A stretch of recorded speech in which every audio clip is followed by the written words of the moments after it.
Ibrahim. Bagerhat cadet coaching আয়োজিত আজকের আন্তর্জাতিক মাতৃভাষা ও শহীদ দিবস 2024 উপলক্ষে কুইজ প্রতিযোগিতা। আজকে আমরা যেটা প্রথমে টস পর্ব দিয়ে শুরু করব এবং টস করবে অর্থী। পরপর তিনটা তোমাকে তুলতে হবে, যারা প্রথম যেটা তুমি তুলবা সেটা তাদেরকে আমরা প্রথম প্রশ্ন করব, দ্বিতীয় যেটা তুলবা তাদেরকে দ্বিতীয়বার প্রশ্ন, এবং এইভাবে আমরা পর্যায়ক্রমে প্রশ্নগুলো করব। তুমি একটা তোলো এখান থেকে। যমুনা। যমুনা।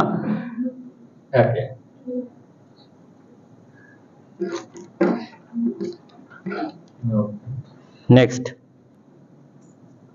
পদ্মা। পদ্মা। নেক্সট।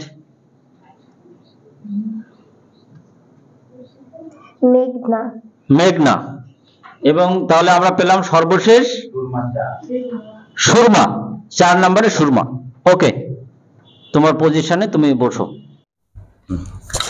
এ পর্যায়ে যমুনা গ্রুপকে 3টা প্রশ্ন করা হবে, প্রতি প্রশ্নের জন্য 5 মার্ক করে থাকবে। তোমরা প্রস্তুত? প্রথম প্রশ্ন।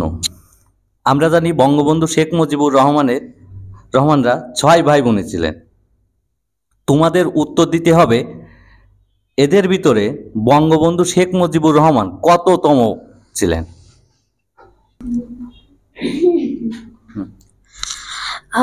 তাদের ভাই বোনদের মধ্যে বঙ্গবন্ধু ছিলেন তৃতীয়তম। Thank you. এখন দ্বিতীয় প্রশ্ন করা হবে তোমাদের, খেয়াল করো। বঙ্গবন্ধু শেখ মুজিবুর রহমান 7ই মার্চের ঐতিহাসিক ভাষণ দিয়েছিলেন, আমরা সবাই জানি। যে ময়দানে তিনি এই ভাষণটা দিয়েছিলেন তার নাম ছিল রেসকোর্স ময়দান।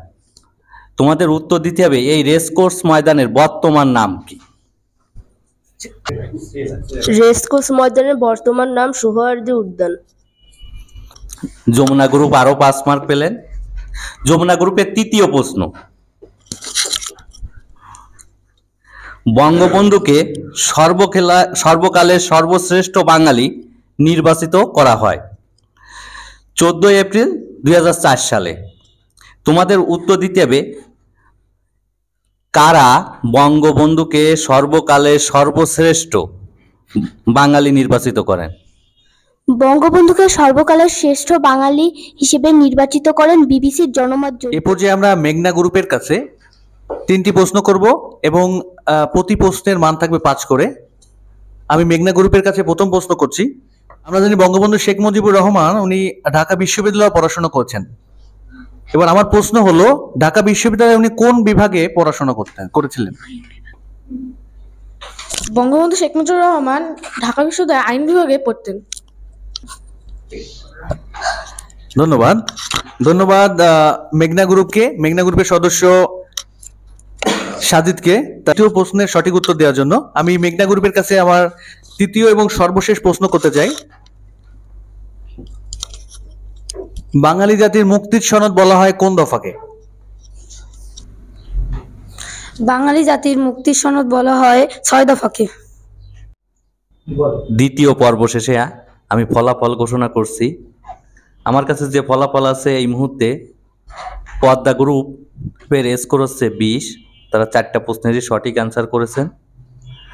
মেঘনা গ্রুপ তারাও 4টা প্রশ্নের সঠিক অ্যান্সার করেছেন, তাদের স্কোর হচ্ছে 20। যমুনা গ্রুপ 1টা প্রশ্ন ভুল অ্যান্সার করছেন এবং বাকি 3টা সঠিক অ্যান্সার করেছেন, তাদের পয়েন্ট হচ্ছে 15। আর সুরমা গ্রুপের পয়েন্ট হচ্ছে 15, তারাও একটা ভুল অ্যান্সার করছেন। ধন্যবাদ। আমরা এখন তৃতীয় পর্বে। এবার আমরা পরবর্তী রাউন্ডে যাব। এই রাউন্ডে আমরা পদ্মা এবং যমুনা এবং মেঘনা সুরমা এই 2টি দল ভাগ করা হয়েছে। পদ্মাকে প্রশ্ন করা হবে 3টি এবং যমুনাকে প্রশ্ন করা হবে 3টি। যে দল উত্তর না বলতে পারবে তারা পাস করে দিলে পরবর্তী দল বলবে এবং প্রতিটা প্রশ্নের জন্য 10 মার্ক থাকবে। যদি যে দল না পারবে, পরবর্তী দল যদি আনসার করে তারা 20 মার্ক দেবে, আর যদি ভুল উত্তর দেয় তার জন্য 10 মার্ক কাটা যাবে। তো আমরা শুরু করছি প্রথমেই পদ্মাকে দিয়ে। প্রশ্ন পদ্মা গ্রুপের কাছে। প্রথম প্রশ্ন পদ্মা গ্রুপের কাছে। কার কর্তৃত্বের উপর আদালতের কোনো এখতিয়ার নেই? রাষ্ট্রপতির কর্তৃত্বের উপর আদালতের কোনো এখতিয়ার নেই। ওকে, তুমি সঠিক উত্তর দিয়েছো এবং পদ্মা গ্রুপ পাচ্ছে 10। সড়ক পরিবহন ও সেতু মন্ত্রণালয়ের দায়িত্বে আছেন কোন মন্ত্রী? সড়ক পরিবহন ও সেতু মন্ত্রণালয়ের দায়িত্বে আছেন ওবায়দুল কাদের। সঠিক উত্তর দিয়েছে। সঠিক উত্তর, সড়ক পরিবহন ও সেতু মন্ত্রণালয়ের দায়িত্বে আছেন জনাব ওবায়দুল কাদের মন্ত্রী, তিনি আওয়ামী লীগের সাধারণ সম্পাদক। মুক্তিযুদ্ধ বিষয়ক উপন্যাস জাহান্নামতে বিদায়, জাহান্নামতে বিদায় এটি লিখেছেন কে? উপন্যাসটি লিখেছেন শওকত ওসমান। উত্তর, জাহান্নামতে বিদায় এটি লিখেছেন শওকত ওসমান। তো এই গ্রুপ শেষে পদ্মা পাচ্ছে 30 মার্ক, উত্তর দিয়ে তারা পাচ্ছে 30 মার্ক। এবারে আমরা যাব যমুনা গ্রুপের কাছে। প্রশ্ন, প্রথম প্রশ্ন, মুক্তিযুদ্ধ বিষয়ক চলচ্চিত্র জীবন থেকে নেয়া, জীবন থেকে নেয়া এটির পরিচালক কে? জীবন থেকে নেয়া এটার পরিচালক হচ্ছে জহির রায়হান। ওকে, যমুনা গ্রুপ জান্নাতুল হোসেন ফিজার সুন্দর উত্তর দিয়েছে। জীবন থেকে নেয়ার পরিচালক জহির রায়হান, সঠিক উত্তর এবং পাচ্ছে 10 মার্ক। পরবর্তী প্রশ্ন যমুনা গ্রুপের জন্য, বর্তমান শিক্ষামন্ত্রীর নাম কি? বর্তমানে শিক্ষামন্ত্রী হচ্ছে মহিবুল হাসান চৌধুরী। জনাব মহিবুল হাসান চৌধুরী নওফেল, উনি আমাদের বর্তমানে শিক্ষা মন্ত্রণালয়ের দায়িত্বে আছেন। তো উত্তরটি সঠিক হয়েছে, এর জন্য যমুনা পাচ্ছে আরো 10 মার্ক। পরবর্তী প্রশ্ন যমুনার জন্য, পরবর্তী প্রশ্ন যমুনা গ্রুপের জন্য, শহীদ বুদ্ধিজীবী দিবস কবে পালিত হয়? শহীদ বুদ্ধিজীবী দিবস 14 ডিসেম্বর পালিত হয়।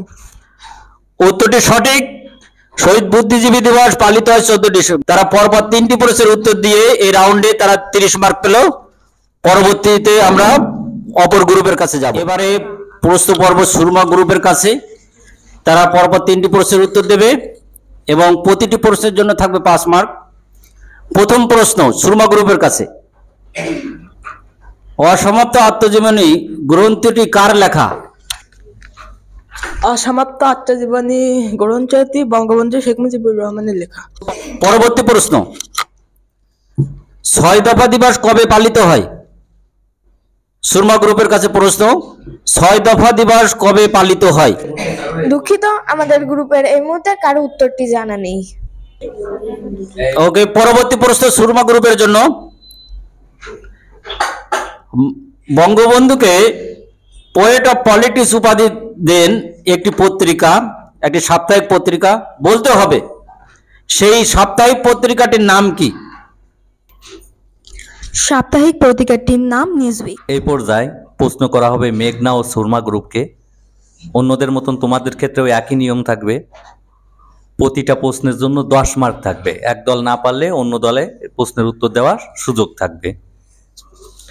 ঠিক আছে, আমি প্রথমে মেঘনা গ্রুপকে প্রশ্ন করছি। মেঘনা গ্রুপের প্রথম প্রশ্ন, আমরা সবাই জানি মুক্তিযুদ্ধের সময় বাংলাদেশকে 11টি সেক্টর এবং 64টি সাব সেক্টরে ভাগ করা হয়েছিল। আমার প্রশ্ন হচ্ছে, মুক্তিযুদ্ধের সময় যে 11টা সেক্টরে ভাগ করা হয়েছিল, এই 11টা সেক্টরের মধ্যে একটা সেক্টরে নিয়মিত কোনো কমান্ডার ছিলেন না।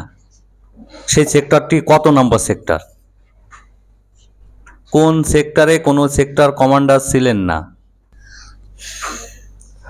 5। হ্যাঁ, মেঘনা গ্রুপ প্রশ্নের উত্তরটা পাস করে দিয়েছেন। সুরমা গ্রুপের বলার সুযোগ আছে, তবে এক্ষেত্রে যদি সুরমা গ্রুপও ভুল করে তাদেরও কিন্তু 10 মার্ক কর্তন হবে। 10 নং সেক্টরে। এর সাথে সাথে সুরমা গ্রুপ এক অতিরিক্ত 10 পয়েন্ট অর্জন করে নিল। মেঘনা গ্রুপের কাছে আমার পরবর্তী প্রশ্ন হচ্ছে, বাংলাদেশের জাতীয় সংসদের সংসদ নেতার নাম কি? জাতীয় সংসদের নেতা হলেন জনাব শেখ হাসিনা। প্রশ্ন, আজ 21শে ফেব্রুয়ারি, আমরা সবাই জানি আন্তর্জাতিক মাতৃভাষা দিবস আজ। তোমাদের বলতে হবে 1952 সালে 21শে ফেব্রুয়ারি এই দিন কি বার ছিল? 1952 সালের 21শে ফেব্রুয়ারি এই দিন বৃহস্পতিবার ছিল। এ পর্যায়ে সুরমা গ্রুপকে 3টি প্রশ্ন করা হবে এবং প্রতি প্রশ্নের মান থাকবে 10 করে। প্রথম প্রশ্ন তোমাদের কাছে, আমরা জানি পাকিস্তান হানাদার বাহিনী বাংলাদেশের উপর আক্রমণ চালায়। তোমাদের কাছে প্রশ্ন থাকবে, পাকিস্তানি কতজন সৈন্য আত্মসমর্পণ করেন? 48,000। দুঃখিত, সুরমা গ্রুপের প্রথম প্রশ্নের উত্তরটি ভুল হয়েছে। সঠিক উত্তরটি হবে 93,000। আমরা জানি সম্প্রতি দ্বাদশ জাতীয় সংসদ নির্বাচন হয়েছে। তোমাদের কাছে প্রশ্ন থাকবে আমার, দ্বাদশ জাতীয় সংসদের স্পিকার কে? ডক্টর শিরিন শারমিন চৌধুরী। এ পর্যায়ে সুরমা গ্রুপের কাছে তৃতীয় প্রশ্ন, আমরা জানি 1952 সালে ভাষা আন্দোলন অনুষ্ঠিত হয়। তোমাদের কাছে প্রশ্ন থাকবে, ভাষা আন্দোলনের সূচনা হয় কত সাল থেকে? ভাষা আন্দোলনের সূচনা হয় 1948 সাল থেকে। 4টি গ্রুপের ভিতরে আমরা হাড্ডাহাড্ডি লড়াই দেখতে পাচ্ছি। তৃতীয় রাউন্ড শেষে পদ্মা গ্রুপের নাম্বার দাঁড়িয়েছে 50, মেঘনা group 40, Jamuna group 45, Surma group 35। তোমরা খুব দারুণ খেলে যাচ্ছ এবং খুব সুন্দরভাবে প্রশ্নের আনসারগুলো করে যাচ্ছ, তোমাদের জন্য ধন্যবাদ। এবারে যাব আমরা পরবর্তী রাউন্ডে। আমরা অনুষ্ঠানের শেষ পর্বে এসে গেছি। ধন্যবাদ, তোমরা খুব সুন্দর খেলছো দেখছি। এই বয়সে যে আসলে এত কিছু তোমরা জানো, এটা অনেক বড় ব্যাপার। যা হোক, আমরা এইবার শেষ পর্বে তোমাদেরকে 4টা প্রশ্ন করব। আমি নিয়মটা বলে দিচ্ছি, 4টা প্রশ্ন করা হবে, প্রতি প্রশ্নের জন্য 20 মার্ক করে থাকবে। যে কোনো গ্রুপ তোমরা এই প্রশ্নের উত্তর দিতে পারবা, তবে অবশ্যই যে গ্রুপ আগে হাত উঠাবে তাদেরকে আমরা আগে সুযোগ দিব, না হলেও পরবর্তীতে। এই গ্রুপের যে নিয়মটা থাকবে, সে একটা প্রশ্নের সঠিক অ্যান্সার করলে 20 মার্ক যোগ হবে তোমাদের, কিন্তু যদি ভুল অ্যান্সার করো তাহলে 20 মার্ক মাইনাস হবে। কোনো গ্রুপ ভুল করলে অন্য যে কোনো গ্রুপও সেটা সঠিক উত্তর দিতে পারে, তাহলে তাদেরও আবার 20 মার্ক যোগ হবে, কিন্তু তারাও ভুল করলে তাদেরও কিন্তু 20 মার্ক করে মাইনাস হবে। তোমরা কি বুঝতে পারছো নিয়মটা সবাই? আচ্ছা, তাহলে আমরা কি প্রশ্নে যেতে পারি? কারো সমস্যা আছে? না। যারা তোমরা উত্তর দিতে পারবা তারা হাত উঁচু করবা, যে গ্রুপ আগে হাত উঠাবে তাদেরকেই আমরা প্রশ্নটা ধরবো, ঠিক আছে? উত্তরটা বলার আগে সুযোগ দিব। যাই হোক, আজ আছে, তোমরা সবাই জানো 21শে ফেব্রুয়ারি আন্তর্জাতিক মাতৃভাষা দিবস। আমি 4টা প্রশ্নই এই মাতৃভাষা দিবসের উপরে করব তোমাদের, ঠিক আছে? রেডি তোমরা? আচ্ছা, আমার প্রথম প্রশ্ন, আজ থেকে কত বছর পূর্বে বাংলা ভাষাকে প্রতিষ্ঠিত করার লক্ষ্যে ভাষা আন্দোলন শুরু হয়? আমি দেখছি যমুনা গ্রুপ আগে হাত উঠাইছে। আজ থেকে 72 বছর আগে। ধন্যবাদ টিনাকে, যমুনা গ্রুপ সঠিক উত্তর দিয়েছে। আজ থেকে 72 বছর পূর্বে বাংলা ভাষাকে মাতৃভাষা প্রতিষ্ঠিত করার লক্ষ্যে ভাষা আন্দোলন শুরু হয়, সম্পূর্ণ সঠিক অ্যান্সার। আচ্ছা, আমার দ্বিতীয় প্রশ্ন, এবার প্রশ্নটা ভাষা আন্দোলন নিয়ে, কিন্তু বাগেরহাট সম্পর্কিত। 1952 সালে ভাষা আন্দোলনের দিন অনেক লোকই ভাষা আন্দোলনে যোগদান করছিলেন। এর ভিতর থেকে একটা গ্রাম থেকে 7 জন লোক ভাষা আন্দোলনে যোগ দিছিলেন। সেই গ্রামটা বাগেরহাটেই অবস্থিত। আমার প্রশ্ন আছে, বাগেরহাটের কোন গ্রাম থেকে 7 জন লোক একই সাথে ভাষা আন্দোলনে ওই মিছিলে যোগদান করছিলেন? বাংলাদেশের মধ্যে 68,000 গ্রামের মধ্যে একটা গ্রামের থেকে 7 জন লোক ভাষা আন্দোলনে যোগদান করছিলেন। কোন গ্রাম থেকে বাগেরহাটে এই 7 জন লোক ভাষা আন্দোলনে যোগদান করছিলেন?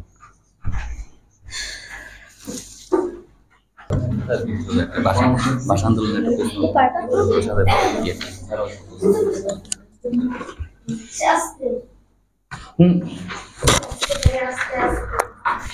10 সেকেন্ড হয়ে গেছে, আর 10 সেকেন্ড সময় পাবা। 3 সেকেন্ড। তোমাদের দুই একজনের বাড়িও সেই গ্রামের ভিতরে আছে, খুবই সুপরিচিত একটা জায়গা। আচ্ছা, আমি বলে দিই, যেহেতু সময় শেষ হচ্ছে এখন আর বলার সুযোগ থাকবে না। গ্রামটার নাম আছে বাদে কারাপাড়া। নাম শুনছেন আপনারা? হ্যাঁ, বাদে কারাপাড়ার থেকে 1952 সালে ভাষা আন্দোলনের 7 জন লোক, একই বাদে কারাপাড়া গ্রামের 7 জন লোক এই ভাষা আন্দোলনে যোগদান করছিলেন। ধন্যবাদ। ওকে। সম্প্রতি অনূর্ধ্ব-19 ফুটবলে মহিলা ফুটবলে চ্যাম্পিয়ন হয় কোন দল? কাটা, আর সঠিক বললে 20 ভাগ হবে।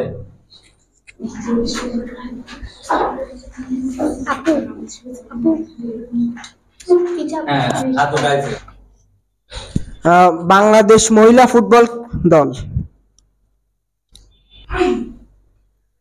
উত্তরটি সঠিক হয়েছে, বাংলাদেশ অনূর্ধ্ব মহিলা ফুটবল দল।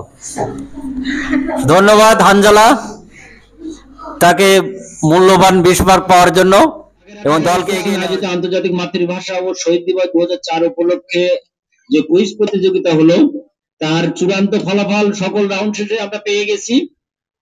প্রথমে আমরা নাম্বার জানিয়ে দিচ্ছি। পদ্মা গ্রুপ তারা পেয়েছে টোটালি 30, মেঘনা গ্রুপ তারা পেয়েছে 60, যমুনা গ্রুপ তারা পেয়েছে 65 এবং সুরমা গ্রুপ তারা পেয়েছে 35।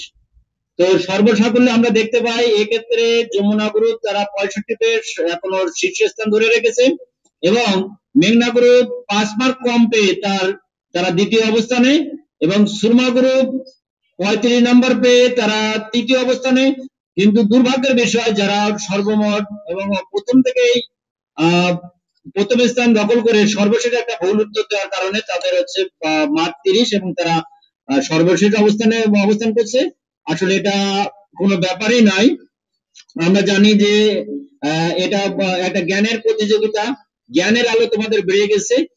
এখানে হার জিত, কারো হার হয়নি, কারো জিত হয় না, আমাদের সবাই সমান, এই হিসেবে আমরা চলবো এবং এই দিনটাকে আগামী দিন নিয়ে যাব। আমি স্পেশালি ধন্যবাদ দিই হাম্মাদ, যার সাহস আছে, সে সব প্রশ্নের উত্তর সুন্দরভাবে দেওয়ার চেষ্টা করেছে এবং যার কারণে আমি তাকে স্পেশালি থ্যাঙ্কস দিচ্ছি। যদিও সর্বশেষ উত্তরটা যদি তার পক্ষে যেত, সেই হতো উইনার গ্রুপ এবং সেই হচ্ছে হাসি মুখ নিয়ে ফিরে যেতে পারতো। তবে এবারে নয়, হাম্মাদ পরবর্তীতে হবে। তোমাদের এই গ্রুপের জন্য সমবেদনা। কিন্তু পরবর্তী গ্রুপ তারা তোমরা মোটামুটি খারাপ করো নাই, কিন্তু ওদের সাথে আর একটু ভালো করতে হবে। আমি সর্বশেষ আমার বিবেচনায় তারা খুব ভালো করেছে পদ্মা গ্রুপ, তারপরেও তোমাদের ওদের কাছাকাছি যেতে গেলে আরো একটু ভালো করতে হবে। তো আবারও অভিনন্দন যমুনা গ্রুপকে, তারা প্রথম স্থান অধিকার করার জন্য। মেঘনা গ্রুপ তারা পাশাপাশি হওয়ার জন্য তাদেরকে অভিনন্দন। সুরমা গ্রুপ দারুণ খেলেছে। ওকে, সবাইকে ধন্যবাদ।